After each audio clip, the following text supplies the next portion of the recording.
Gentlemen,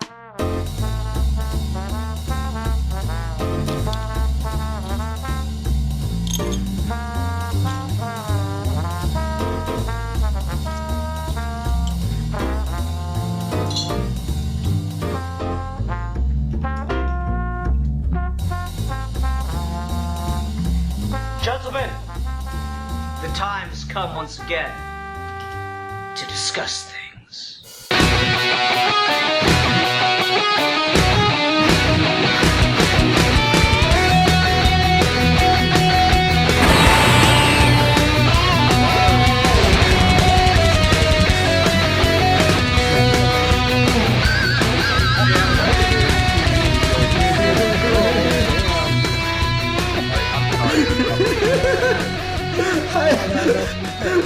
No, we're stopping. Hi everyone, welcome to another episode of Geeky Gentlemen. I'm Siddharth. Joining me today is... I'm that Mac kid. What's up? Did you just say I'm that wet kid? Yes, I'm that Mac kid. I am personally fucking Steve's non-existent girlfriend. Hi. God damn it, that's where she is. That whore.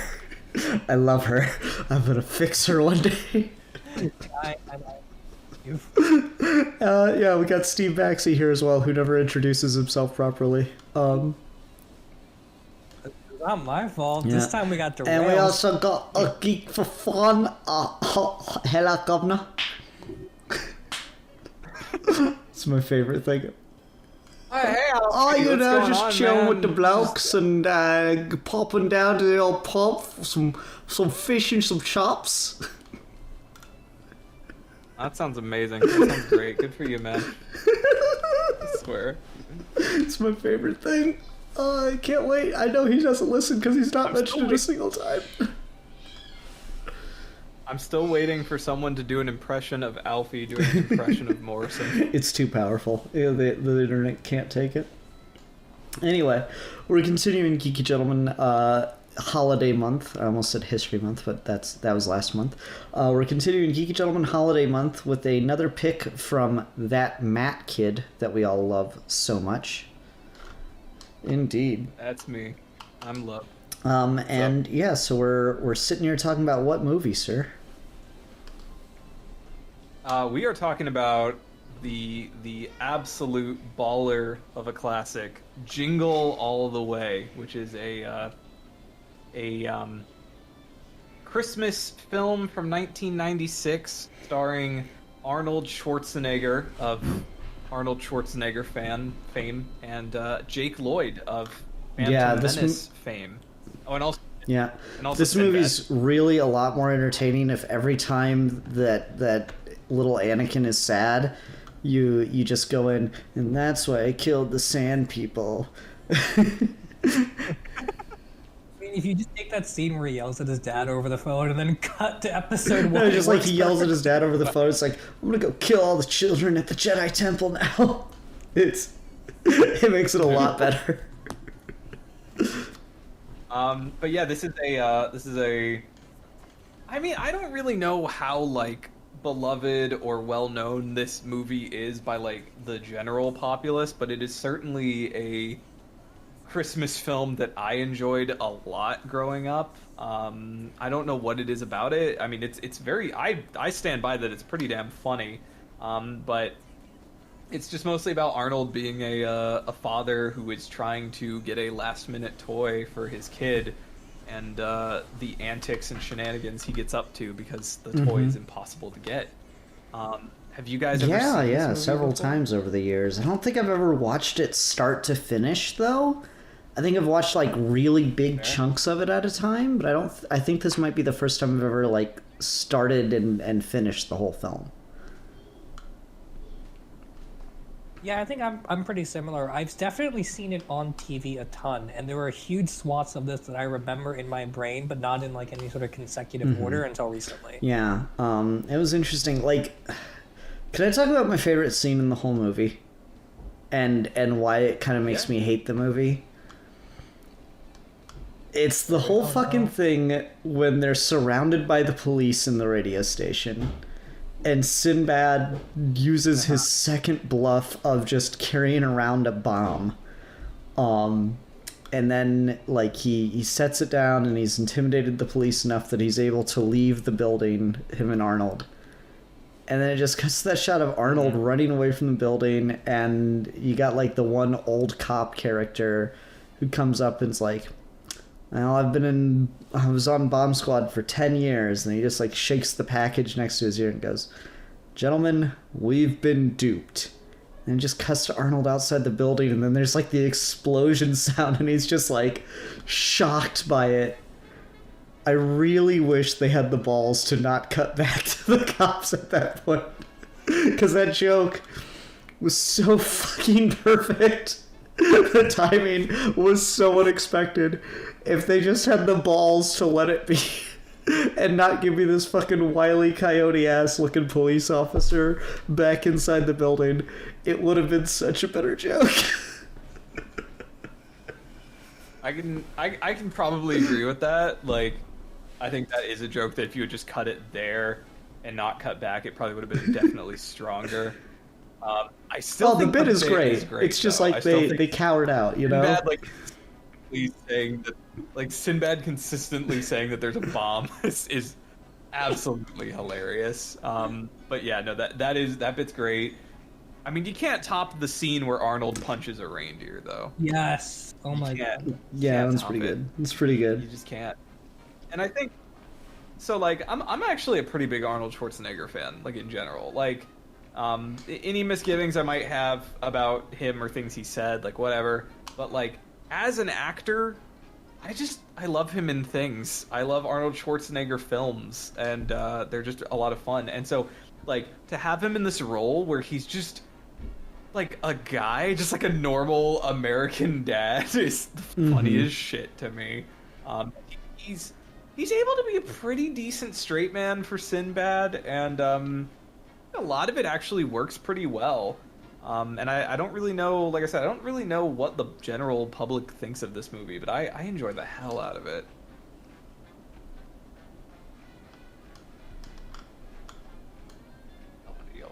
Jump in there. I guess I'll jump in. Yeah, this is a pretty infamous movie because it ends up on a lot of, like, worst holiday movies or just worst movies in general of all time lists. It's one of those movies that, like, everyone's like, Jingle All the Way is so fucking bad, it's so unfunny, and, like, I did a deep dive because I don't fucking care about Rotten Tomato scores for movies, but I care about them even less for movies that had reviews and a reputation before Rotten Tomatoes even existed.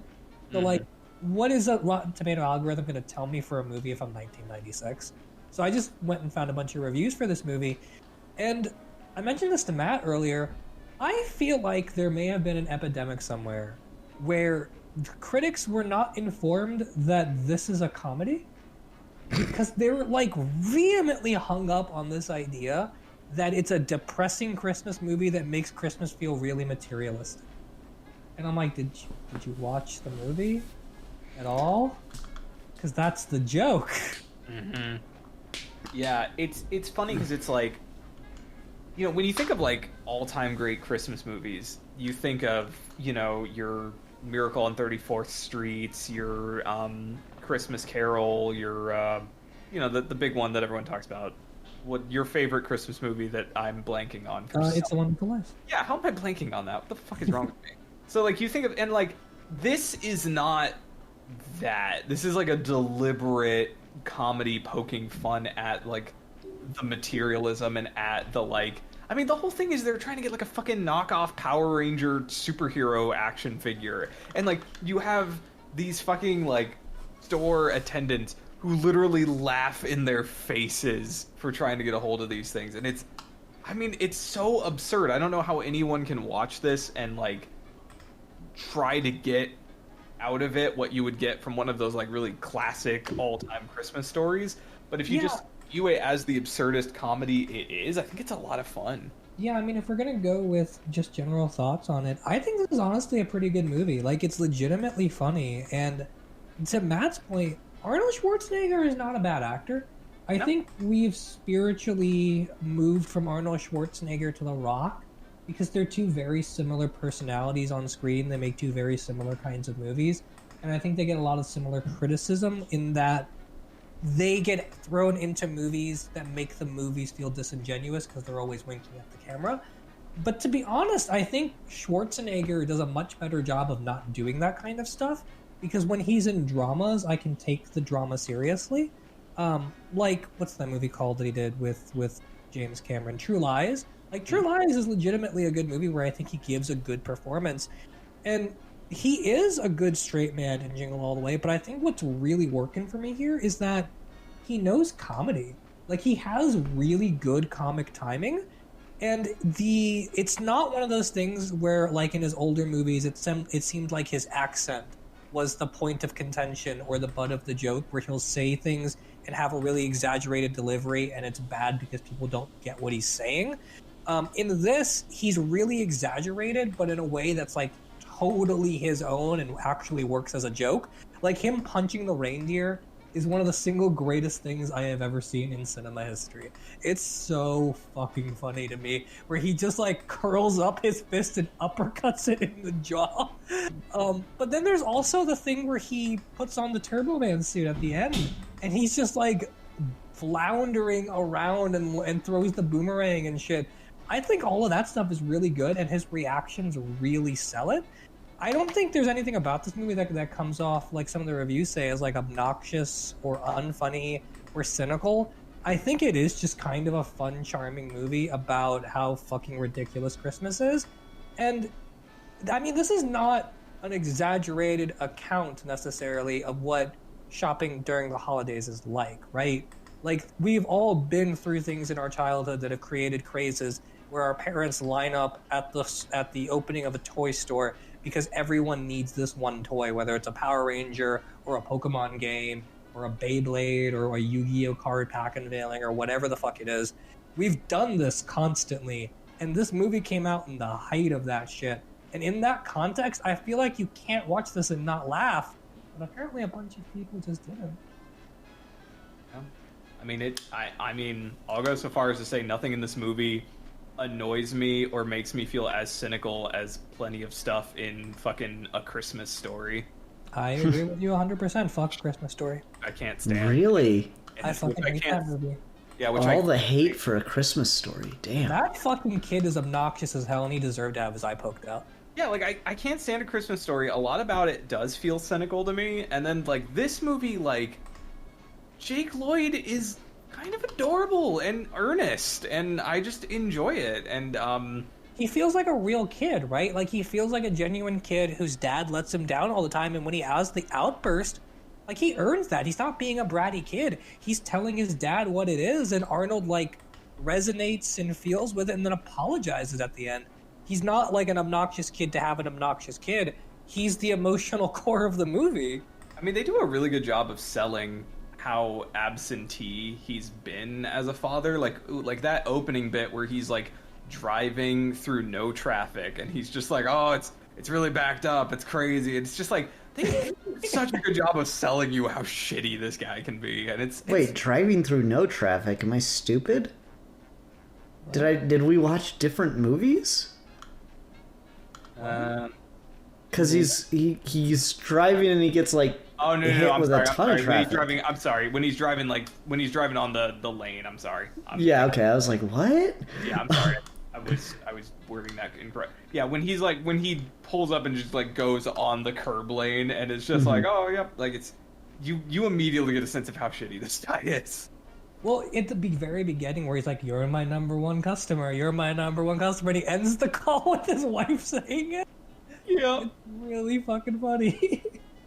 No, I think Arnold Schwarzenegger as like a salesman is really great. I think he just sells it. Yeah, it's one of those things where it's like the premise on its face is just ridiculous enough, and they sell it so immediately that like I can't help but be along for the ride for the movie. It's like when we were talking about Malignant, where like you open with a dark and stormy night on an island with a gothic castle out of Lovecraft, and I'm just in, you know? Like, it's that kind of confidence you need. I also love that the thing he misses at the beginning is his son's, like, yellow belt ceremony or whatever. I'm like, God, that's very 90s. That feels about right. Oh, yeah. Yeah, yeah, I like that. That is like, oof. I don't know. I guess I'm the negative one here. Not that like I didn't enjoy the movie or thought it was like cynical or something. I liked it. I like Arnold enough as an actor. I think he's very understated in a lot of ways, which is funny because he's kind of like, you know, memed, I guess, for being like, get to the chopper and all that stuff. And there are a couple memes that have survived from this movie, Arnold-centric ones. Put the cookie down! Those kind of things. But, like, a lot of his stuff is... When he's at his best, I think, is when he's really understated. I think that's why he's, like, known so well and why he does such a good job playing the Terminator, is he can actually do a very flat, understated kind of role really well when he's given the chance, but a lot of the times they just don't write the right stuff for him. Hashtag Arnold could have been a fantastic Mr. Freeze if they did it right. Oh yeah, Yeah, 100%. yeah. But anyway, so like he's finding it, and I do like a lot of what's going on. I tend to like the Christmas stuff that's a little more cynical, a little more like, you know, I don't know if cynical is the right word, but a little more in this case, but a little more like tongue-in-cheek and doesn't romanticize the holiday as much, if that makes sense. Yeah. I like things that are willing to take, throw some punches, I guess. And so I enjoy the general premise of this, and it is fun. Like I said, I do enjoy a lot of the jokes. I do think that they like don't go far enough sometimes. Like the bomb example, I think that joke would have hit a whole lot better if they didn't cut back to the cops. There's just other stuff that I think is like funnier if they went like a little bit further with it. Like, I mean, because what is this movie? Is it PG or is it PG-13? I think it's PG. Yeah, if they had gone the extra mile and made this PG-13, I think this would have been a really great movie. Just make a couple of those jokes just a little darker, and I think I would legitimately love this film. Like the whole scene with the rubber balls, like they're already biting and fighting each other, but it's like that kind of like that slapsticky Three Stooges way where no one's ever actually getting hurt. You know, like, just if you'd seen, fucking some parents later in the movie from that scene and they're, like, wearing, like, casts or some kind of medical apparatus or something, I think would have been fun. I do think, to kind of go with what you're saying there about it not going far enough, there is definitely, like, an aggressive 90s family movie agenda with this film. Oh, yeah. Where it's trying very hard to kind of be that sort of four-quadrant thing of you need the dads to come in, so you've got Arnold Schwarzenegger. You need the moms to be invested, so there's a thing about his wife potentially sleeping with another dude. And you need the kids to be there because it's a toy commercial. And so you're trying really hard to, like, play through all of the possible demographics with it, and you can't do anything that's like too extremely one way or the other. So you have a goofy action scene, you have a goofy romantic comedy thing, you have a kids cartoon battle at the end, and you're playing all of these things kind of back and forth a lot. And I don't think that's inherently a problem, but it does sort of create a sense of like, I don't quite know who the movie is geared towards. Is it geared towards the sort of more adult cynical side of like, look how fucked up Christmas is? Is it trying to go for the feel good thing at the end when he apologizes to his family? Or is it just kind of a dumb kids movie, which it can't totally be because there's a lot of stuff in there that's clearly not for the kids. Yeah, that's the thing for me, and I think that's kind of why I've never like sat down and watched the movie all the way through before, is like it does feel like you're more meant to catch bits and pieces of this. Because, like, before watching this, what I remembered from this movie was the scene in the mall with the bouncy balls. I remembered the scene with the Santa Clauses, where he gets in a fight and there's, like, the really big, tough Santa that shows up. By the way, also, Vern Troyer is in that scene as the little person Santa. Which is really funny. Yeah, it's like, it's so crazy that he's so recognizable even under the beard and stuff. It's like, yep, that's Mini-Me. Then the other scene I really remembered was the whole thing with the jetpack. I I fucking forgot there was a goddamn reindeer in this movie. And much less Arnold punching it out. Like, that... Honestly, okay. This is neither here nor there, but, like, just... If I were the one scripting this, you have his car get broken down and towed away and stuff. And then he needs to get somewhere after that from his house. You got a fucking reindeer, man. Like, a huge missed opportunity that this dude does not ride a reindeer to the downtown parade, you know? Just gigantic missed opportunity there. So I was a little disappointed in that aspect of it. I really thought that, like, I had, like, that Mandela effect moment where I'm like, oh yeah, that's right, there's a reindeer in this. Doesn't he, like, ride it into town or something at the end?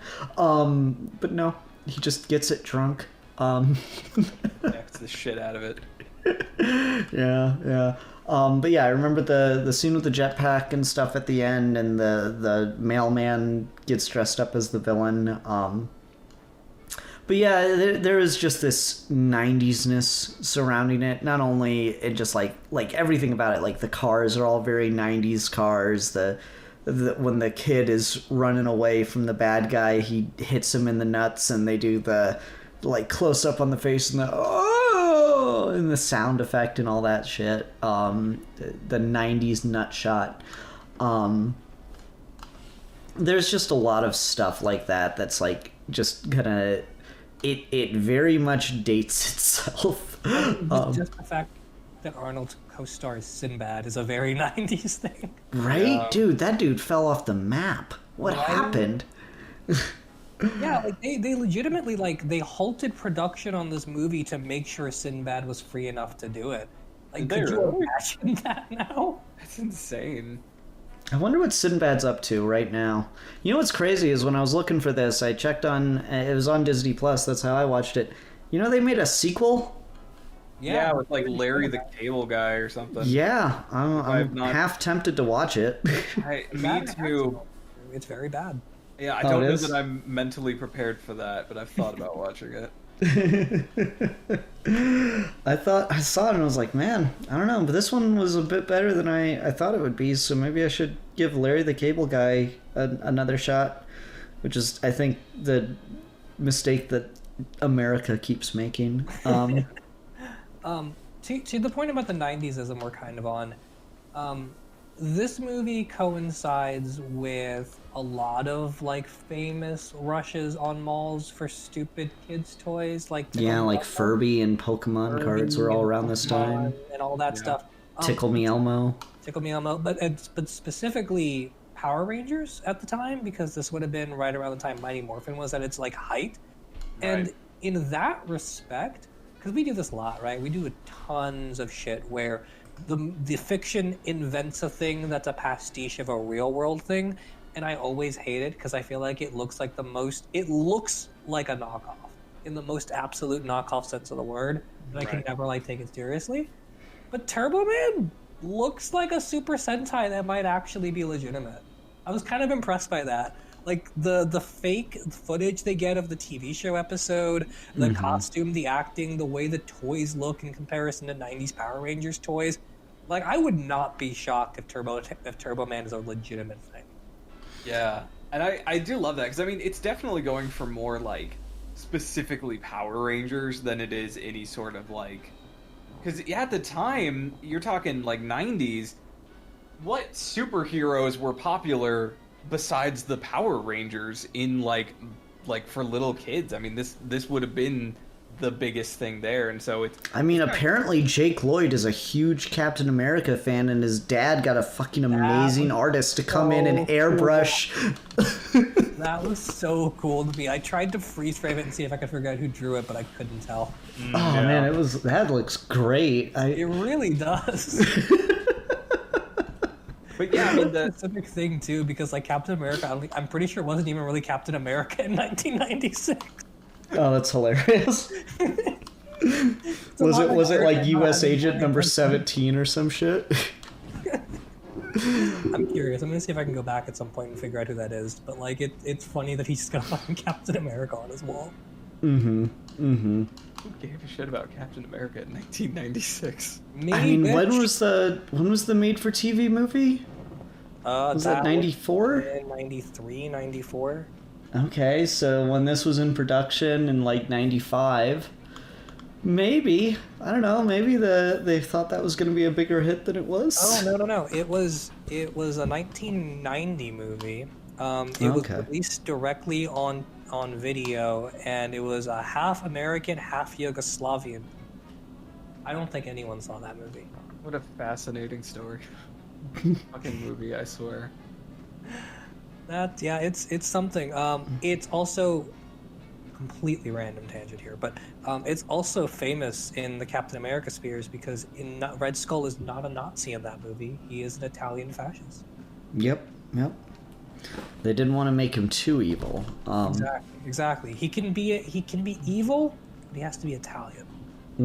That's exactly what happened with, just to tangent off your tangent, that's exactly what happened with the producers when they were like, do you have to make it springtime for Hitler? What about springtime for Mussolini? It's like, no, that doesn't work. That doesn't hit.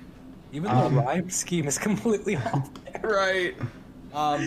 Anyway. But yeah, I love the Turbo Man. I love the hatred everyone has for Turbo Man's sidekick solely because no one can get a hold of the Turbo Man doll. When that fucking guy gets knocked off the float and the children come in and just start beating the shit out of him. They're like, we hate you, Booster! That was... When you see him out of the costume and he's just this jaded dude smoking a cigarette. Yeah, man, like, see, again, like, I really fucking like that joke, but can you imagine how much funnier it would have been if, like, right before they cut away, like, there was a kid bringing, like, a sledgehammer or something into frame? Just going just a little bit darker would have made some of these jokes hit so fucking well. I want to get, like, the Corridor Crew guys to go through and make this movie R-rated, because they don't need to do much, man. It is really funny where, like, the kinds of side tangents this movie goes on in itself, it almost feels like it's an extended episode of a sitcom before it's its own movie, where you could almost, like, pick apart this between, like, 4 or 5 different action set pieces. You've got, like, the whole thing at the mall, you've got the thing at the radio station, you've got the parade, and you got my favorite little bit, which is that warehouse with the Santas, where it just turns into a fucking action movie, and then Arnold pretends to be a police officer for some fucking reason. Well, it's his way of getting out. He just fucking grabbed the badge. And it's great because he's so convincing. So good. He doesn't skip a beat. I fucking love it. But, like, it's one of those things where, like, the movie, there's a clear narrative thrust for why I use the term narrative thrust very, very loosely in Jingle All the Way review. But there's a clear narrative thrust from beginning to end to get him to that parade when they set it up early on. But each, like, little cul-de-sac of the plot, like, has its own identity, and it feels like it's enough of its own story. Where, like you said, because we're watching it in bits and pieces on TV, it's one of those movies where, like, you'll flip the channel, watch a scene, and then just suddenly get hooked because that one scene was designed well enough to get your attention. Yeah, for sure. And I love the and like the fucking smarmy Ned Flanders ass neighbor feels like a reoccurring sitcom character in, like, the best way, and I love the back and forth he has with Arnold is really great, and I do actually really like him a lot. And I don't know, did you guys like his kind of side plot with Arnold's wife? That was an interesting one. I like, can't believe I completely forgot about all of that, which is weird because, like, as soon as I saw him again, I was like, oh, right, he's the one trying to make moves on her, and then, like, he gets punched or something at the end of the movie. So it was surprising. Like, it's one of those things where, like, I can't remember if I know that because I'd seen it in bits and pieces before, or because it's, like, so formulaic to the 90s to have something like that. But I thought it was really well done, all things considered. I love his performance. He's just, like, he does this, like, perfect thing, and I think the only other place I've seen it, and like, the only comparison I can draw is the mother character in Everybody Loves Raymond, where he's really good at like negging almost, where he'll just do something really nice or say something that like on its surface it's really nice, but there's just like this underlying like, oh, you fuck under it that really works. It's 100% just about the delivery, and it's like nice to the point that it verges on annoying. You know, I really do like. It's a very good performance, I think. Oh yeah. I love him a lot. I think he's really entertaining, and I mean, it's like you said, he's like just sitcom and smarmy enough to kind of be disgusting, but at the same time, you still want to kind of see what the fuck is he up to. He's a good actor. He's more of a voice actor and a writer on stuff. So like, he did a dubbed voice for Kiki's Delivery Service. He's in a bunch of Hanna-Barbera cartoons. But the really interesting thing about him is that 2 years after this movie came out, he was fucking murdered. What? Really? Yes. This is a big thing. So in 1998, he was on a holiday somewhere in California. He was having drinks with his wife, and his wife was on antidepressants, and like the neighbors heard them arguing, and the next morning they found him dead, and it was pretty clear he was drugged, but there was no way to know for sure whether or not his wife killed him. And it's just been like this ongoing thing that's been happening for years, and they like settled out of court with one of his sisters a couple years later. But like this dude apparently had like a really interesting career where he was doing all of these comedies and stuff, and then it just randomly gets derailed because someone murders him. Fuck. I don't know why I'm laughing. I just think it's funny. I mean, it is. It's like it's funny in that weird sense, you know. I mean it's fucked up in a way that you don't know how to respond other than to kind of laugh, because like, the hell, that's weird. All right, well, fair enough. Yeah. No, I like him. I think maybe I like him more than I should, just because that background information kind of adds color to the performance when he runs for his life at the end. Yeah. Mm-hmm. Jeez. Literally. But see, I love the smarminess, because if there's one thing I think this movie does really well, it's get you to the point where you're almost on Arnold's side when he decides to fucking steal the Turbo Man from him, because you're just like, this dude has been to hell and back, and he's put up with this smarmy asshole trying to stick it to his wife, and literally. Yeah, exactly, and you're like, and you're kind of with him for it, and he's just like, fuck that guy. And so I love that this movie is essentially just a long justification for him to end up trying to steal this toy from another kid. I love that Arnold in that scene does the Hallmark movie thing of verbalizing his character arc to no one around him. Mm-hmm. It's what am I great. doing? Just staring at it, it's like, I shouldn't do this. Phil Hartman.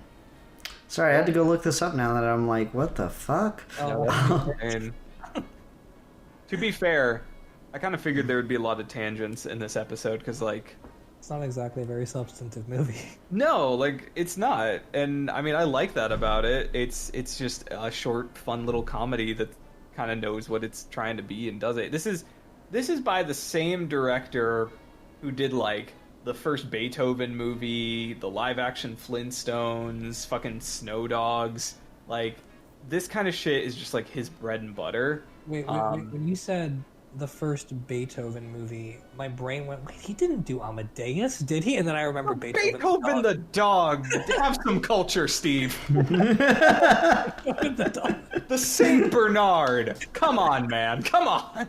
I completely You forgot fucking that was fool. a thing. You absolute get your fucking musician shit out of here. But yeah, that seems to be like, that seems to just be his bread and butter, is just like all ages family films, including Snow Dogs, which I enjoy. I like Snow Dogs. I think the genre that this dude is a king of in the 90s, which is the heyday of this genre, is maybe one we've kind of lost over the years, because I feel like cartoons are a completely different topic, but when it just comes to live action movies, we make movies for teenagers and adults, and we make movies for toddlers. But I don't know if we really make movies for this in-between group anymore at all. Like, it either treats the audience as if they're a child, or it's above their head. Mm-hmm. Yeah, I mean, I wonder if people, like, do you think people got tired of movies that were trying to walk that line where it's like what Ian said, like, they can't really commit to, like, the bit as hard as they could if they just went for a slightly higher age demographic, because, like, they're trying to lower themselves to be family friendly and family appropriate, which is sort of stopping them from really committing to being anything other than just, like, milk toast for family stuff that occasionally I think there's definitely an oversaturation of people doing it in a way where they can't commit, but I also feel like there's a lot of examples of movies that have stood the test of time that fit that category that we wouldn't make anymore, like Elf. Like, Elf is absolutely the same wheelhouse of this kind of movie, and it's a Christmas classic. But, like, now you kind of flash forward even a couple years from that, and you're doing family Christmas movies, and they're either for children or they're like sex comedies, like Four Christmases or something like that. And it's not Four Christmases was terrible. Four Christmases is really, really bad. And it's funny because Jon Favreau's in both of those movies, Elf and Four Christmases. But, like, this sort of, like, in-between group, I feel like the fact that you kind of have to play every sector is both a cynical marketing move and, I think, for good writers, a genuine challenge. Because, like Elf, Jingle All the Way has, like, a really clear sense of where the emotional stakes are, and it establishes them really well with a character that you like very early on. You like the kid's performance, you like what he's saying, he doesn't come off as annoying or in the wrong, and Arnold has a very clear thing to prove to him that's relatable to a lot of people. And Elf does a very similar thing where what Buddy wants and what the New York City lifestyle is are competing, but you're rooting for him because you don't want it to be that way. Whatever his name is, I can't remember the actor's name that plays his dad. But that dude comes off like a jerk, and it's very clear what his arc is supposed to be, and you're behind Buddy all the way through that movie. And that kind of clarity can solve a lot of these problems where you're playing too much to one sector versus the other, because as long as you're keeping an eye on what the focal point of the movie needs, regardless of how cheesy or nonsensical it gets, you can kind of redeem any of the jokes. I mean, there are a lot of things about Elf that don't necessarily age well. There are certain bits even in that movie's comedy where it feels like it would be great if you could go maybe one tier higher or one tier lower depending on what part of the movie you're on. But it's the kind of movie where I can just put it on and there is no age range or demographic of people that can't find something entertaining about it. And it works because it's just so timeless. And Jingle All the Way is infamous for being bad, but it's also on TV all the time, and everyone I know has seen Jingle All the Way. At least part of it, right? At least part of it, yeah. Like, you even compare that to, like, A Christmas Story, which is on TV all the fucking time, and no one I know has seen that movie at this point, because it sucks. I actually okay, I'm the weird one here. Christmas Story is fine. Anyway, I will not accept this slander for that movie that I think is fine. In general, it's like this kind of movie doesn't exist as much anymore. Yeah, no, I think that's fair. I don't know why though. It seems like I think it all happened in 2008 when Nolan took the subtlety out of movies and everything had to start directly stating what it was about, you know? Where everyone had to state the themes to the camera, and still the movie is misunderstood. So what good did it do us? A world protector. The Dark Knight. Well, it's just like, there's okay, I'll admit to something that I don't usually do, but I just, like, I don't know, I wasn't super into this movie. I was enjoying it, but I was like, this was more of a background noise kind of movie for me. Like, I started and I watched the whole thing, but then I spent, like, quite a bit of time just, like, scrolling on my phone during it too. I wasn't really focused on this movie very much. And it's not because like parts of it weren't landing for me or I found it boring. It's just it didn't like demand my attention, right? And I think that's why it's so like TV friendly. Is you get the premise, and you like, okay, what are you? You're 20 minutes in, maybe even just like 15 minutes in. By the time he leaves on Christmas Eve morning to go find this toy, you've got like the premise of the film ready to go by that point, pretty hard. And then just like you know what's happening throughout the entire movie. You know the premise now, and there's no real development to that. It's just wacky situation after wacky situation for the next hour of your life. And until it all culminates in the wackiest of situations, a parade that people are attending in their hometown. Something to be said for that. I mean, because like a lot of these like family Christmas movies, you're watching them at big family gatherings while like people are filtering in and out and grabbing food and like and talking over it and stuff. Yeah. And I think I mean, it's one of those things. It's very similar to like Love Actually, also, which is also not a very good movie in a lot of respects. But there is something to be said to have the movie where it's like, this is the movie I want to show people, not because I want them to watch it, but because I want us to have something to talk about or to have something on while we talk about other things. And that's how like my wife and I watch it. Like, there's a lot of stuff that we watch just kind of in the background while we're like, you know, playing something on the Switch or something. Like, Nice save. Yeah, I think there's a difference between media that can be consumed passively versus media that wants you to be passive.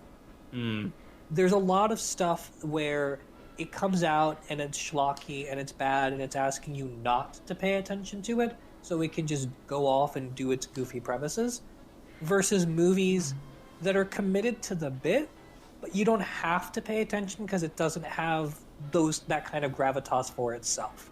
A lot of Christmas comedies fall into that latter camp, like Christmas Vacation too, where like there's an emotional stake to that movie, but it is kind of just gag after gag. And they're good gags, and they're funny gags, and if one doesn't land, another one will land. Versus something like Four Christmases, to bring up another one, not that I'm trying to shit on it, or Fred Claus, not that I'm trying to shit on Vince Vaughn, because I just keep making bad Vince Vaughn movies. I mean, maybe Vince Vaughn should be banned from Christmas. Vince Vaughn should be banned from a lot of things, to be completely honest. But Jurassic Park. Vince Vaughn, not Vince Vaughn, Fred Claus or Four Christmases are kinds of movies where there would be nothing wrong with them if they were just fine things to turn on in the background when we had a conversation about something like Jingle All the Way is. But it's the kind of movie where, like, any scene you watch, it's asking you not to think too hard about it, or else the joke isn't funny. Versus the joke is funny, and I don't care about the movie. Yeah, that's the kind of thing that I think with this is like, this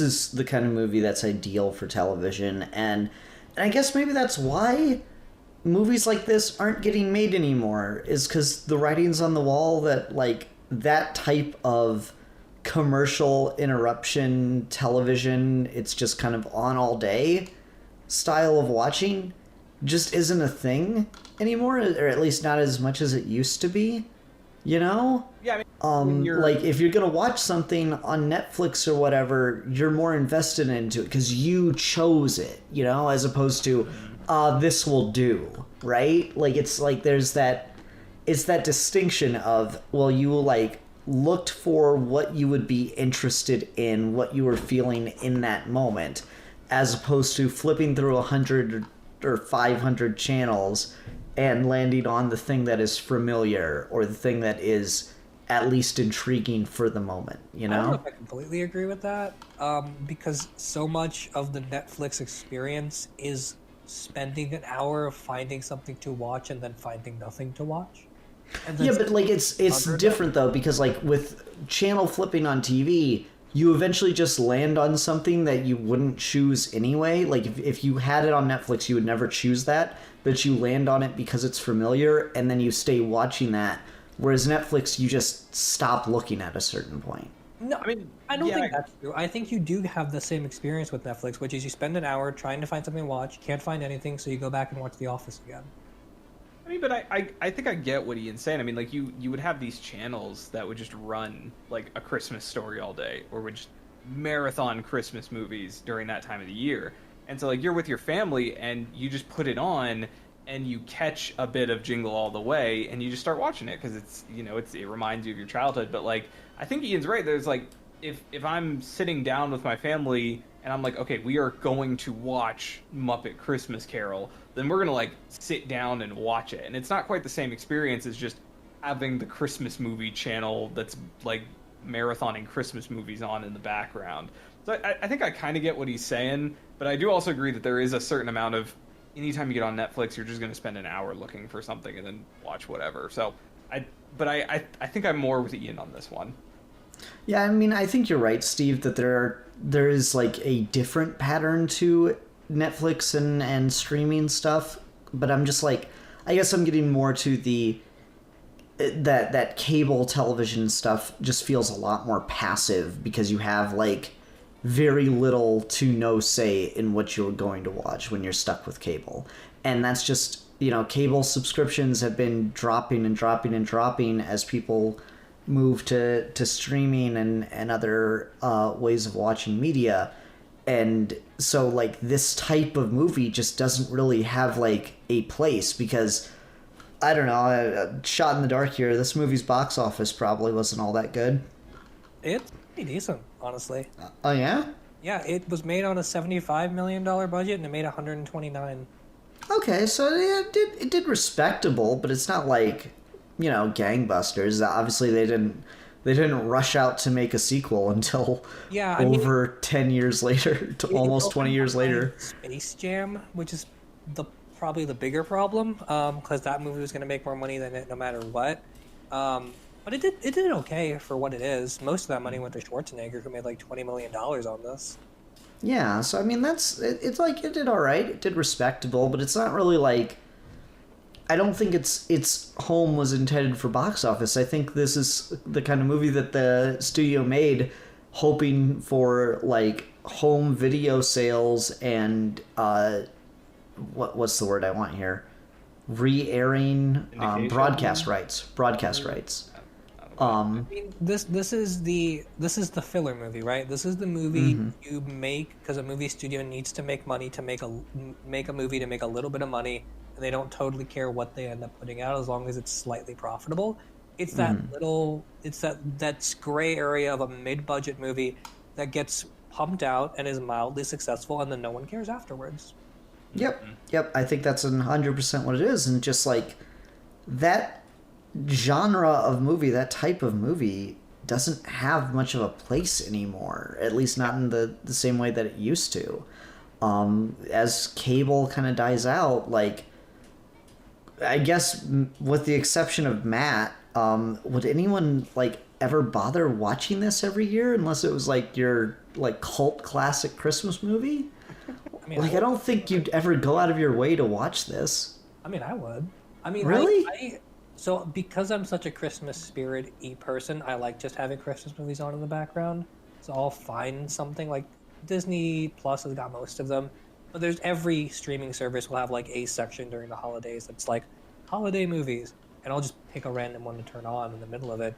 And now that I've actually seen this beginning to end, I probably will just kind of leave it on in the background. I'll probably leave it on in the background tonight while I do other things. I mean, that's fair. You should like do a video essay on Jingle All the Way 2 and explain why it doesn't have the heart of the original. Arnold Schwarzenegger, I'm sorry, he's just a better actor than Larry the Cable Guy. He's got a better name.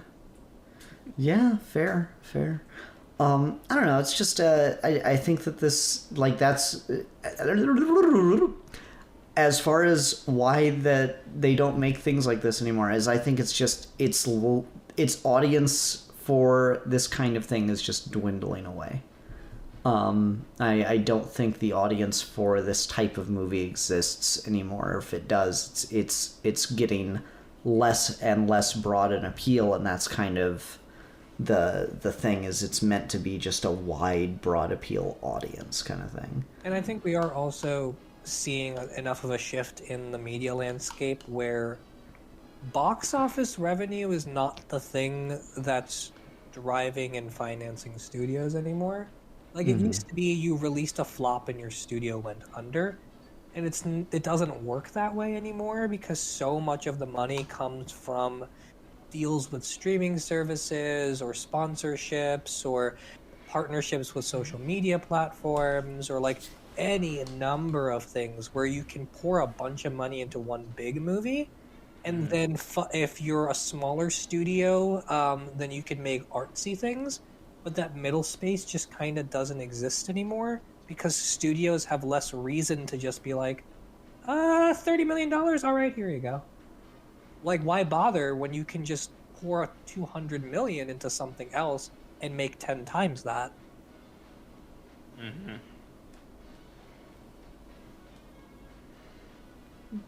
Yeah. It's a solid point. Yeah, I mean, I agree. You're seeing more and more money and resources piled into fewer and fewer products that all have a built-in audience to some degree to guarantee the highest amount of revenue, and it's very sad. So anyway, Turbo Man is really cool. I So, like that he got a boomerang. I'm watching this movie, and he, like, I love when he, like, the jetpack actually works, and the commentators are just like, oh, there goes Turbo Man. Like, clearly this is just part of the bit. And I'm just like, when he's getting suit up and he's like, don't worry, the last guy survived. Yeah, when he's like, oh, and Phil showed brain activity this morning. That's a good sign. I was like, oh shit. I would run away so fast. No, Turbo Man is great. The whole Power Rangers pastiche, I love the. Does anyone remember the name of the bad guy? Fuck, I don't remember. With the Mojo Jojo brain? Yeah, right? It's like, it's in a jar and there's like liquid in there and that makes it feel just like a little too gross and shit. Yeah, that was pretty good. That was pretty good.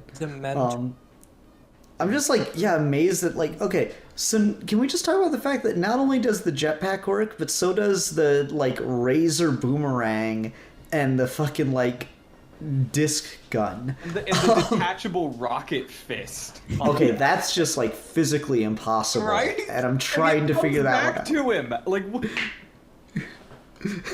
His Thanksgiving Day parade be more interesting if this shit was actually a part of it? I think so. Dude, I love the idea that, like, this superhero property is so big that they're gonna have a float dedicated to it where they, like, act out a little, like, episode of it. Like, that's so cool. That's really fun. And, like, the fucking float they build with the cityscape, it's just great. It's I just love the announcers like, oh no, it appears that he's won. This is the end of society as we know it. Yeah, It's just fucking so casual. Like, it even gets to the point where, like, I love when fucking Jake Lloyd is literally climbing onto the roof of the building, and the cop's just like, easy, lady, this is just part of the show. Are you fucking serious? It's great. No one's informed. No one knows what's going on. Yeah. Oh, yeah. I love the bit, despite the you're right, Ian, about the joke with the cops. You wishing to not cut back after the bomb explodes. But I love the bit at the end where the cop comes back, and he sees Arnold in the suit, and Arnold just like starts listing off all the things he's apologizing for throughout this movie. It's so funny to me. Which is weird because that cop is both patrolling the parade and is on a float in the parade. Yep. He's done his job, what can I say? I mean, he is all over the place. That dude is like fucking omnipresent. He's just everywhere, man. Maybe he's really good at his job. Maybe he, like, you remember that Smallville villain played by Jonathan Taylor Thomas who could, like, split himself up into, like, 3 dudes? Oh, yeah. Maybe it's like that. That's a deep pull right there. While we're here, I don't know why I said that because we're reviewing the movie. Can I go on a really quick tangent about No. 90s to 2000s Christmas movie music? Yeah. No. Okay. I mean, that hasn't. You haven't asked us about the other tangents you've gone on. Why start now? I mean, this is a fair point, honestly. Okay. If I hear one more goddamn rendition of Sleigh Ride in the middle of a Christmas movie from the 90s or mid 2000s, I am legitimately going to murder someone. Every goddamn movie at the end of the first act just starts playing Sleigh Ride. And I don't get it.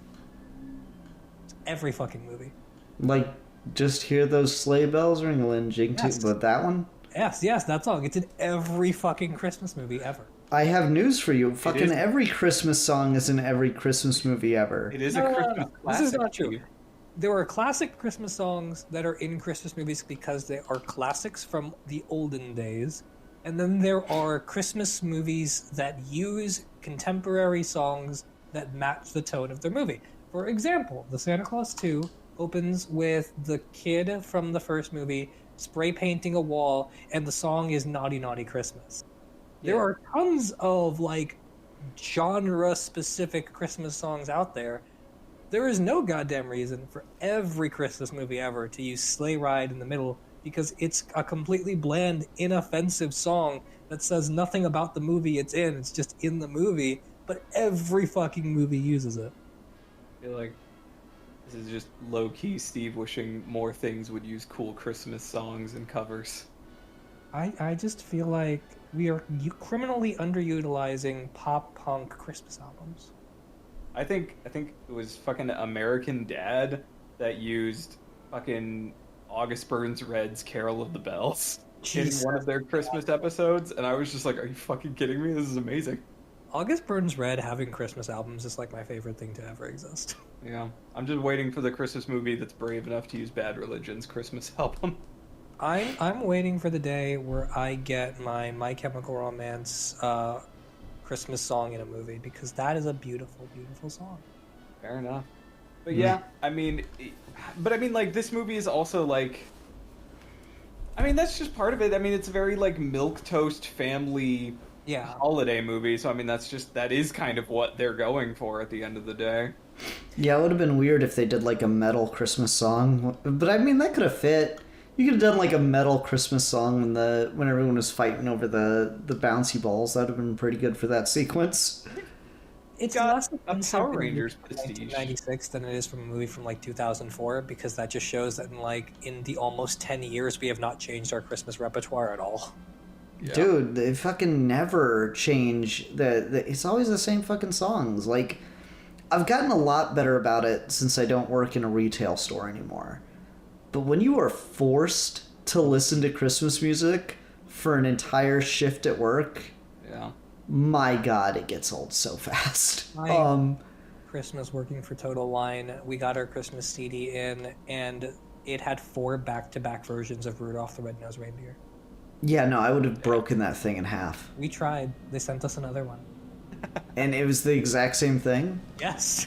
That's ridiculous. It's corporate America.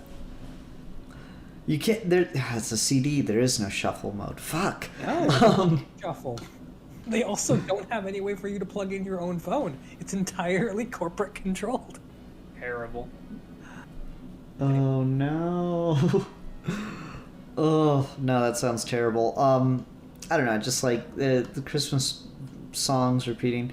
But I don't know. There's a fun to it. I remember Alfie and I forever ago. We talked about the Martin Scorsese Last Temptation of Christ, and there's just that thing of like how it's a really interesting premise to do a what if with Jesus, but unfortunately Martin Scorsese seems to get kind of like lost in doing like the big Jesus scenes that everyone knows about. And we're like, yeah, just maybe it's just that like you can't help but do it as like a filmmaker. It's like, okay, I'm a filmmaker, I'm doing a Jesus movie, I've got to do my version of like this thing. Maybe it's the same thing with like Christmas movies. It's like, oh, I'm making a Christmas movie, I've got to use these songs. Like, it's just, I gotta do it. Maybe it's like that. Maybe there's just like that yeah, I know it's been done a million times, but this one's mine. That's fair. It's just one of those things where it's like once, because like I have a pretty deaf ear when it comes to Christmas songs and movies because I love Christmas movies and I love Christmas songs. I'm not going to complain about every Christmas movie ever using Let It Snow or every Christmas movie ever using Jingle Bells Rock or whatever the fuck it is. It's just like there are classic songs everyone knows and they're going to be in movies no matter what.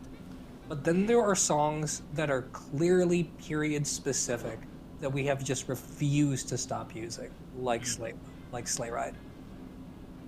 Why is Sleigh Ride period specific? Because it's a 90s rendition of that song, and we've just been using it nonstop since the 90s. Is it a 90s rendition? The original song is a lot older. The original song came out in like the 40s, but like the version... Yeah, but like the one with like the female voice actor, just hear the sleigh bells ring. Female voice. But yeah, the version that they're using on the CD for the movie is 90s. Yeah, I mean, I'm sure, but like it just, I don't know, it's a good fucking take. Just respect to the singer who we do not know the name of for doing the best version of that song. Is it the best version, or is it just the only version that you ever hear? I mean, if not the best, the most iconic, the most like the most plutonic version of Sleigh Ride. The plutonic forms, triangle, Sleigh Ride, the 90s. I'm just saying, like, in the year of our Lord 2021, give me the fucking Gwen Stefani version or something at this point. No, I don't need to know about this shit is a sleigh ride, a sleigh ride. Just saying that there are options. Anyway, that's my tangent there. Yeah. That's fair. No, I'm just trying to think of like other thing, like what would Gwen Stefani do with a fucking Christmas song? Fucking my gifts, my gifts, my gifts, my gifts, my lovely little. I want to see a new Gwen Stefani Christmas album that Ben Shapiro reacts to. Oh yeah. God, yeah. Give me that. I would love that so much. Get a bucket and a mop for this wet ass present. You know they did a Kids Bop version of WAP? Yes. Oh my God. How do you do that? I don't know. It's unholy. I fucking love it. That's amazing. I feel strongly about. I need to hear that, but That's definitely going on the Spotify queue. Oh man. To maybe focus on Arnold again for a minute. When the movie opens, he's got that really famous dramatic zoom into the camera when he realizes he needs to get a present for his kid. oh right, where like the lights go out, like she turns off the light and then he just like turns the camera like a wide-eyed. Oh, it's great. Yes, like it's the most like nonsensical campy thing of all time. And my favorite thing in the movie might honestly be the post-credit scene at the end where he's putting the star on the tree and his wife's like, wow, you went through all of this stuff for him and you went through all the trouble and you spent your whole day on it. So it's got me thinking, what did you get me? And they zoom in on him again. It's so funny. Damn. That might be the greatest post-credit scene of any movie ever. I did not know this had a post-credit scene. I cut it off before they got there. I was going to also, but then I looked on the YouTube timeline and there was still like 10 minutes left. I'm like, wait, what's happening? Well, that's fucking credits are 10 minutes. That doesn't sound. No, I guess I've just been watching too many Marvel movies lately, and I'm like, okay, not every movie has an end credits. Marvel invented that. Yeah, not to talk about the problems of post-credit scenes, but I like it when you have something like this where you could easily, and they did make a sequel, but it's not related to this. You could easily like use that moment to set up this premise again for a sequel, but instead of doing that in the body of the movie, you just stick it in the post-credit scene. I think that's funny. But then using that to repeat the gag of the movie to just reiterate the nonsensicalness of this movie, I think is legitimately hilarious. Mm-hmm. It's more Ferris Bueller's Day Off than MCU approach. Exactly.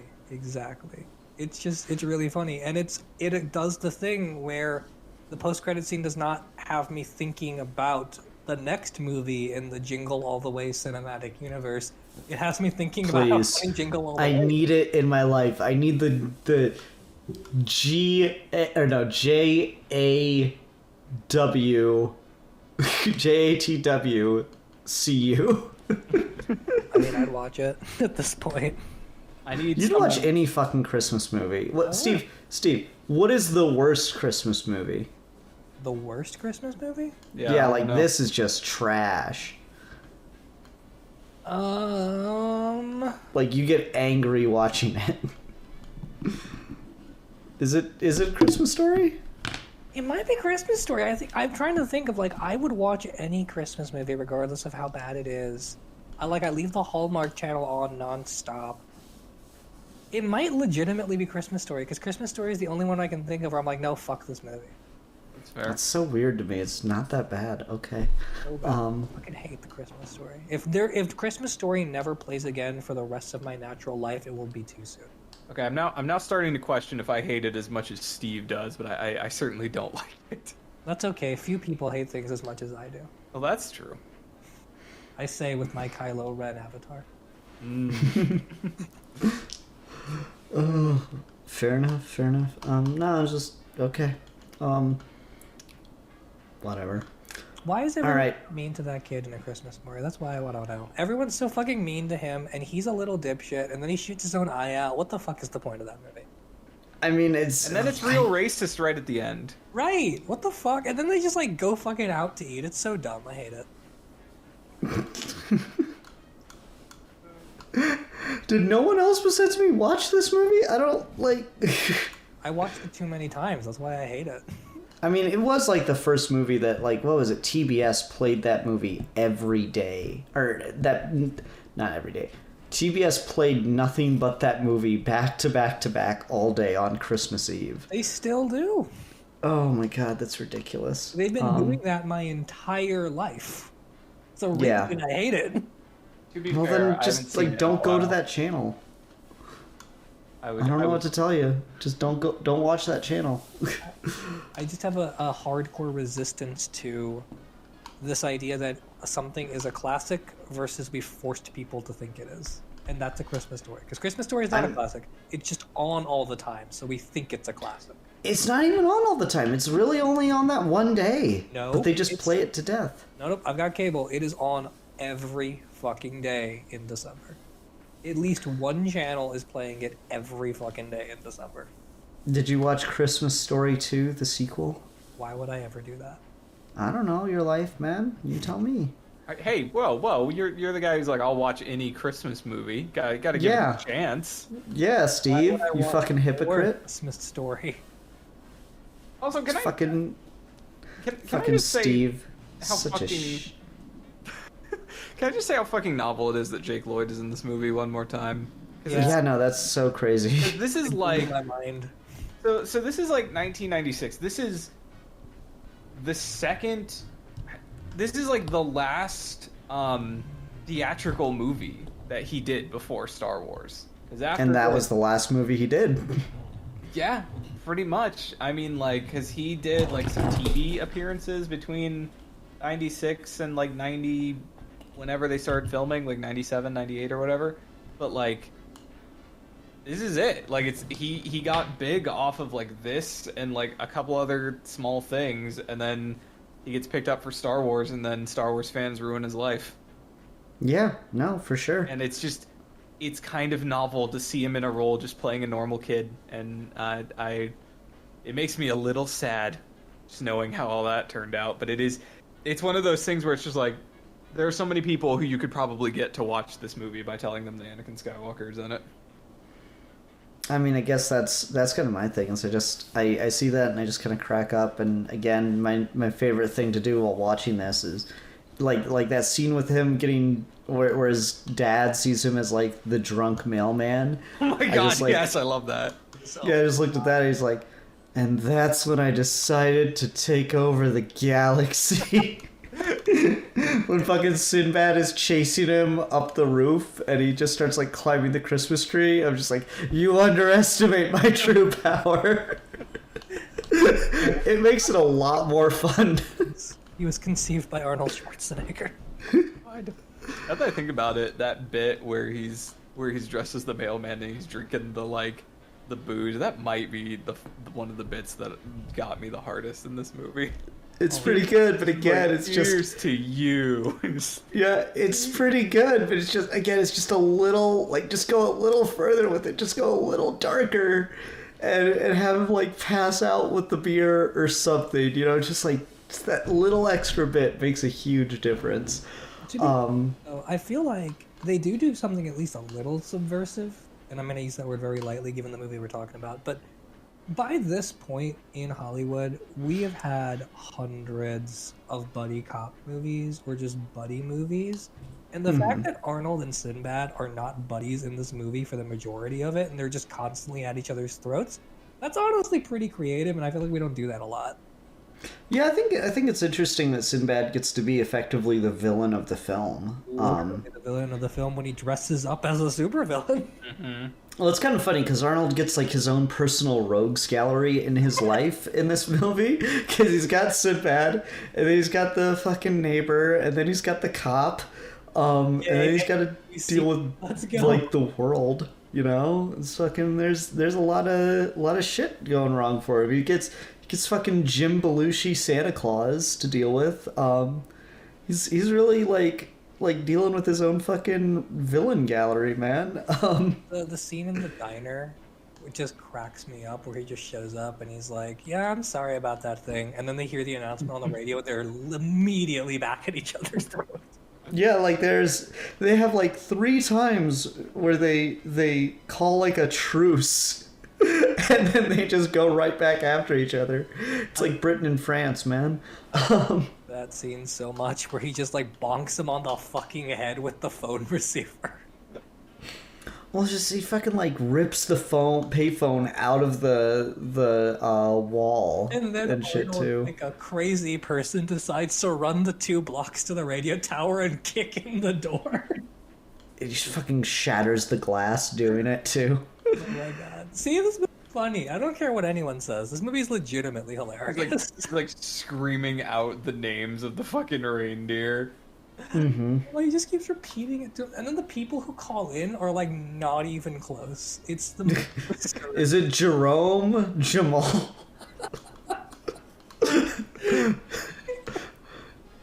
No, I just really want Black Santa to have his own reindeer, and there's like the like, you know, blackest names you can think of. It's really funny to me. so good. On Jerome, on Jamal, on Tyquel, and Jameer. Oh my god.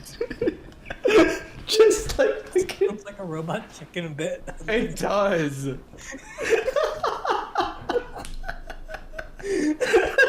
That sounds like fucking like Robot Chicken would do like Hood or like Ghetto Santa, and that's exactly what the bit would be.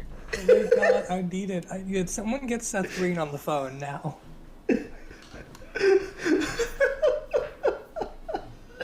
Oh man, that's pretty funny. I gotta remember that one. It's really good. I need a DBDC Black Santa short. This has got. Yep. I'm gonna talk Alfie into it. It's gonna make him super uncomfortable the second I try to pitch it, because he cannot do anything with women or minorities. Alfie gets like super squeamish about it. It's really funny. He also gets very squeamish about jujitsu. Yeah, jujitsu. Oh, that was such a good pun, man. I'm so mad at him for getting mad at me for that one. That was great. It wasn't a very kosher pun, but that's okay. Oh. Shut up, I'm funny. Yeah, you are. You are a funny man. We getting close to wrapping up on this? You guys think? I don't really have anything else to say. Am I the only one who thinks the action figure looks kind of lame though? It's got like no points of articulation. Like, what are you gonna do with that? Yeah, no, it's not. It's not the best. But it looks lame in the exact same ways the OG Power Rangers action figures were lame. That's fair. I'm trying to remember like mid-90s toys that were not collector's items that were just for children. Original Power Rangers action figures came in one of 2 forms. They were either like 4 inches tall with no points of articulation, with their arms and legs spread out holding something you could not remove and might as well be statues, or like a foot tall long, no point of articulation metallic husk that if you drop too hard will shatter. Yeah. Like he does when he opens the multicultural version of the toy. Like these were the two spectrumal choices, and people would opt for the bigger one because they were shinier and made voices. And I love that it looks terrible because I had those terrible toys. I think that just adds to the bit, right? Like everyone is clamoring for this like piece of shitty plastic. Oh no, Yeah. exactly. That's why it's so fucking great. Is that this is like the most worthless thing imaginable. Well, actually, okay, so before we transition, I gotta talk about this now. So, when I started working at Goodwill, on Shop Goodwill, the very first, I started right after Christmas in '09, and the hot item that we had in the store, or listed on the website rather, that we were really surprised was getting as high as it was a Turbo Man action figure made as a tie-in to this film. Oh, I would totally buy one of those. Damn, that's fucking dope. Yeah, hell yeah. It was still in package, brand new. It had like probably sat on like a fucking store shelf for just years until the place closed down or something. And so it ended up, because it wasn't in like collector's edition quality, you know, it was just like kind of had been forgotten somewhere kind of quality, where the cardboard's a little like faded and shit. But like, so it just sat in the, we listed it on the website, and it was kind of the best introduction I could ever have to that job of just like, really, that crap sold? Because it went for like $250. Oh, that's amazing. Curious. A cursory Amazon search shows that you can get one on Amazon for about $65. New in package? It looks like this might be a recreation done by Funko recently. Yeah, that wouldn't surprise me. This was the original like tie into the movie and stuff. Buy that shit so fast. They also have a Turbo Man Funko Pop because nothing is sacred. I hate Funkos. They're such shit. Funkos. I have several of them, and they're mostly gifts from a friend who will remain nameless, who is super into like Funko collecting and trading and selling and stuff like that. And I'm just like, you have to stop giving me Funkos. I've got a fucking Shadow, an Eggman, a Batman Beyond, a First Order Stormtrooper, Super Saiyan Gohan, Darth Maul, Garrus, the Scarecrow, fucking the only one that I actually bought, which is the Phantasm. I have so many of them, and I hate them. Okay, I Original Turbo Man on eBay from the '96 film, $525. all right. Look, I got my tax return coming up. I might have to spring for that. But also, no, Matt, I hate Funko Pops as well. But if I found a Phantasm one, I would totally buy that one. Oh yeah, no, I bought the Phantasm one. Phantasm's dope. I love it. I was like, I need to have her. There's the Turbo Man. Oh. That's $525. The Maybe box art is a little disappointing because the box art makes it look more like generic 90s comic book and not Super Sentai, which the movie makes it seem like. Well, it's funny because like we see him, like we see the show, but then we also see him reading a Turbo Man comic at one point. Now, did Power Rangers have a tie-in comic book at the time? Because I know they do now, but I don't know if they had one like in the 90s. I don't think so. I know more about Power Rangers than a man my age probably should in general, but as far as I remember, if they did, they were probably like really crappy strung together ones you could buy with toys or something, but I don't know. I'm just trying to imagine, like, apparently these fucking figures were made by, what is it, Tiger Toys? And I'm just like, what was the fucking market for this Turbo Man action figure in the real world? Well, it's funny because a lot of the reviews would complain that the movie exists just to sell toys, but that's literally not true because they made tie-in merchandise at a very limited quantity, which is why it sells for so much nowadays, because they weren't trying to sell Turbo Mans. They were just making a toy to represent the movie that came out. Do you think that critics thought it was a real show? I mean, I'd be surprised by all of these bad reviews that call it unfunny and cynical that just missed the joke and thought it was like a tie into some Transformers cartoon or some shit.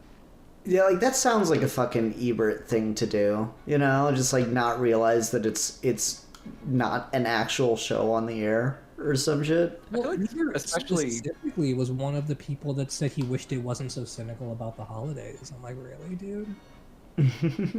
I mean, especially like back in the fucking 90s, before X-Men, before Spider-Man 1, like I could absolutely see people thinking this was a real fucking comic book character, like easy. The thing that really like blows my mind about that reaction and that idea is that everyone who made this movie signed on because they all exchanged stories about how they tried to buy a toy for Christmas and it was the worst experience of them. Like, Really? every single person is like, yeah, I remember I tried to buy a Buzz Lightyear and I couldn't, or I remember I tried to buy a Cabbage Patch Kid and I couldn't. I tried to buy a Mighty Morphin Power Ranger and I couldn't, and that's how they all got on board.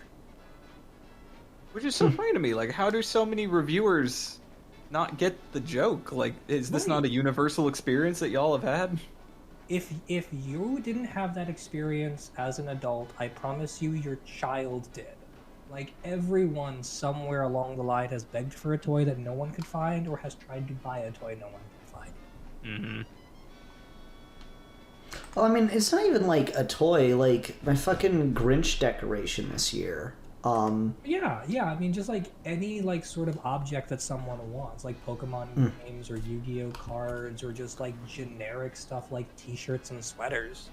Yeah, I mean, like, I fucking... Because what it was is Haley and I were out getting stuff for Halloween decorations, and Menards, the local hardware store here, had them in box on the floor, and we saw them and was like, oh, man, that's a really good deal for a fucking animatronic, you know, figure like that.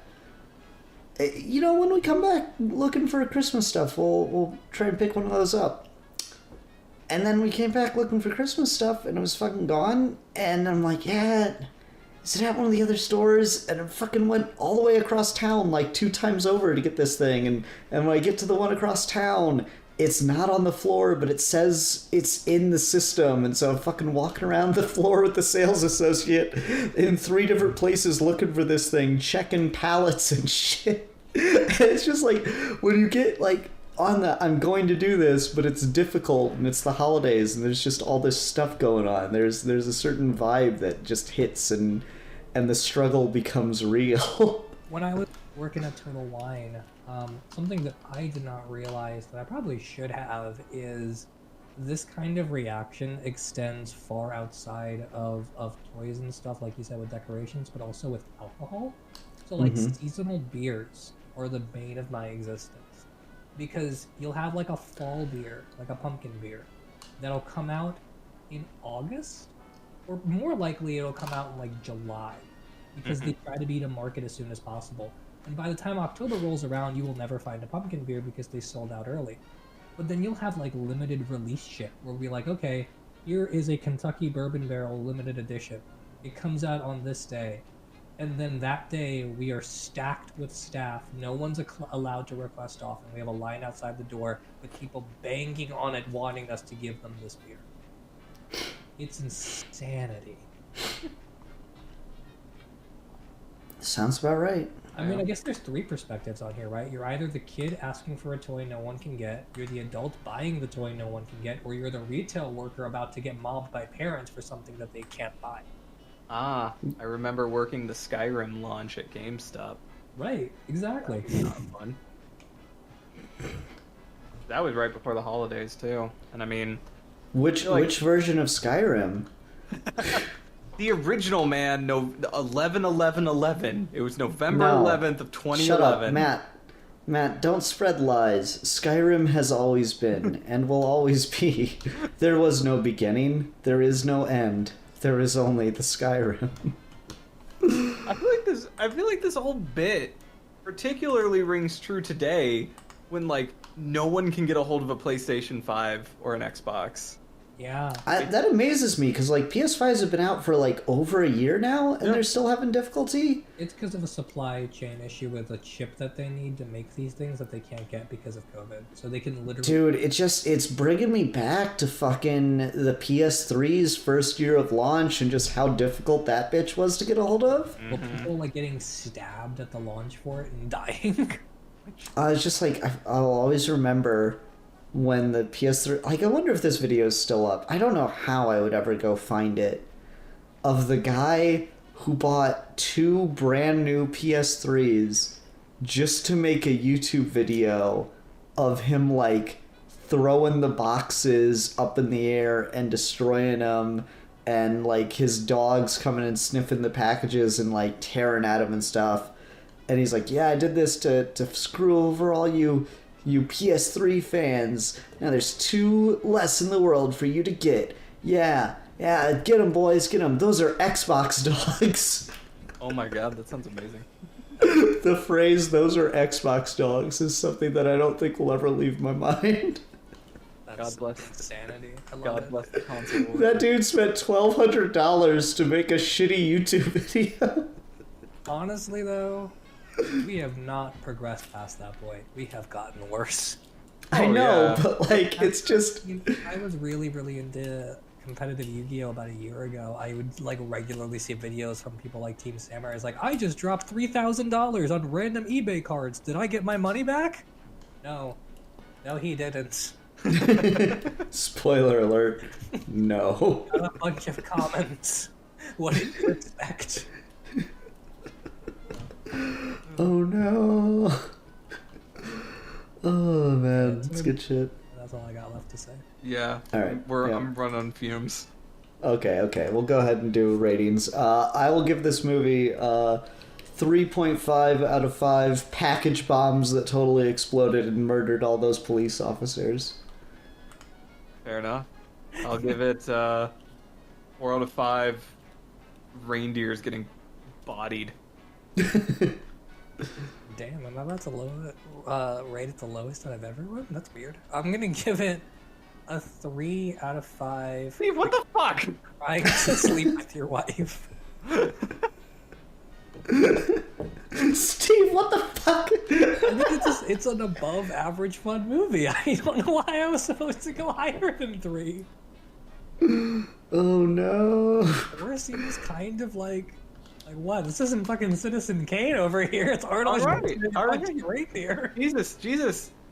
3.75. Ned Flanders ass neighbors. I don't know. Damn. All right. It's okay. He doesn't have to love it, Matt. It's all right. I, Give it a 3. I struggle with ratings. I never like giving things a number ratings. I'm just like, I don't know. I said what I said. Figure it out. Well, it's just funny because I remember fucking like Alex and Steve used to have a whole thing of like, you shouldn't have to do a rating. Your review should reflect what your overall consensus Right. is. You shouldn't have to give a number at the end to get to determine what it is. Yeah. But then Steve just throws that fucking curveball. I mean, I agree with that though, because like if you got this far into a video labeled Jingle All the Way that is not the movie, then you know how I feel about it. You don't need me to say 3 out of 5. Yeah, but it's the fun part is the verb. So you just like, we didn't used to do ratings, but then we were like, oh wait, this is a great scoring system, so now it's worth doing a rating. But to be fair to Matt though, 4 out of 5 reindeers getting bodied is definitely something that sounds appropriate. There you go. Mm-hmm. Versus me, because 3 out of 5 guys trying to sleep with your wife is probably the maximum amount you want to give in any situation. That's Mhm. a good point. I'll give you that. Oh man. Alright. Okay. So here we are at the end of the video and we need to have a discussion real quick. Yeah. Yeah. Alright, so there's one more regular episode of Geeky Gentlemen to record in this is, because this will be going up on Sunday the 26th. So this is the last regular episode for Geeky Gentlemen this holiday month. Also this year. But the 25th is a Saturday. So do you guys have time? Do we want to record a topic discussion for Christmas? And if so, can Steve give us a topic discussion for Christmas? So Christmas, I don't think we have anything planned. Alfie should actually be here, so I'll force him to sit with us and be part of a discussion if you want. Well, it doesn't have to be on Christmas Day, but we need to record before then, is what I'm saying. Oh, okay. We need to record again before Saturday. I probably cannot do it on Thursday. Well, I might be able to do it on Thursday. I can do Thursday or Friday. We can find out. Okay. I Matt? can't do tomorrow. I am literally free any night except for Christmas Eve night. So like Friday I can't do it, but I could do tomorrow, I could do Thursday, I could do Saturday. I don't really care. Okay, so we think we could do the 23rd? Possibly. Yeah, depends on what time. I think I'm going to try to drag my dad to the Matrix in theaters on the 23rd, but if not, I'll just do it on Wednesday. So why don't I'll give us a topic for Christmas on the 23rd on the off chance that we can do it, and I'll also give us a topic for the first video of the new year on the off chance we can't. Okay. Right. So the second one is easy. Let's just talk about 2021. Okay. Because what a year, right? Right. Mm-hmm. For Christmas, on the off chance we can do it, let's talk about. Does it have to be a Christmas themed topic specifically? Holiday. It's holiday month, so it has to be holiday related. Okay. Let's talk about our favorite mythical holiday creatures. Okay. All right, I can make that work. All right, everyone. Thank you so much for watching. Until next time, I'm the philosopher. I'm the Christmas erotica lover. And I am the reindeer puncher. And we are your geeky gentlemen, and we will be discussing things.